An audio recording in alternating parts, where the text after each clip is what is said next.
Otep, cher Kamit, aujourd'hui je vais vous donner quelques signes qui prouvent que vous êtes un sorcier. Mais ici, vous savez, quand on parle de sorcier, généralement on parle dans le sens péjoratif, c'est-à-dire dans le sens négatif. Je ne parle pas ici de quelqu'un qui a un pouvoir spirituel pour aider, ou alors destiné à aider, ou alors qui a orienté sa puissance à aider.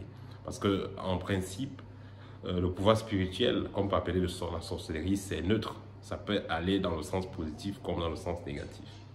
Donc ici, je veux parler de quelqu'un qui a un pouvoir négatif, qui a été orienté négativement, autant pour moi. Alors, premièrement, celui qui est sorcier, c'est quelqu'un qui est très hautain. Le sorcier est quelqu'un de très hautain. Très hautain, c'est quelqu'un qui aime oser, qui est très hautain. Le sorcier, c'est quelqu'un qui a à double face. Donc, des fois, elle va faire la victime. Mais deux fois aussi, elle va vouloir écraser les autres quand il y aura l'opportunité. Le sorcier a toujours tendance à manipuler les autres. Pourquoi? Parce que c'est ce que le sorcier fait dans l'invisible. Il manipule les gens.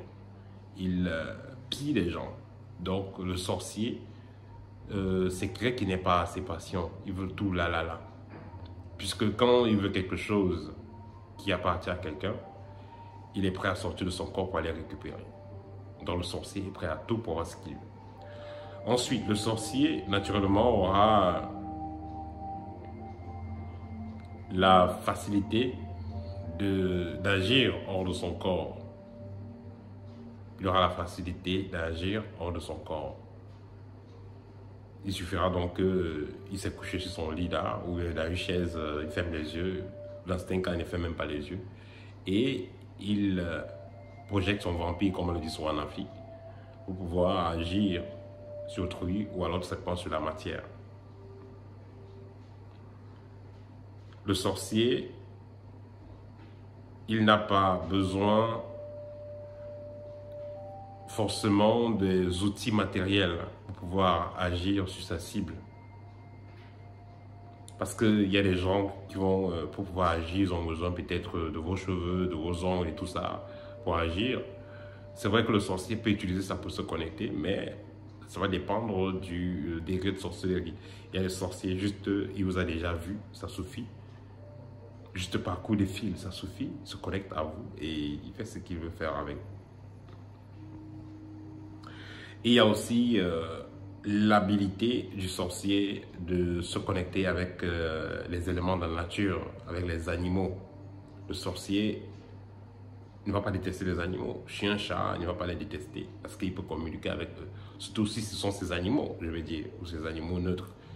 Mais si c'est la maison de quelqu'un dont il a l'habitude de déranger ou de visiter, dans ce cas, il ne va pas aimer ces animaux-là. Parce que les animaux-là vont connaître la signature énergétique qu'ils ont l'habitude de voir la nuit errer dans les environs.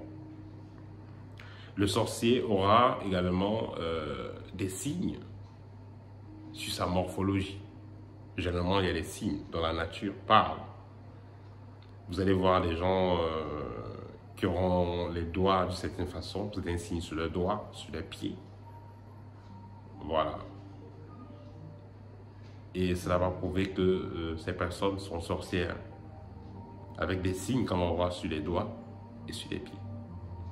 Je ne veux pas donner les signes là ici pour que, voilà, que ça ne met pas cette personne mal à l'aise.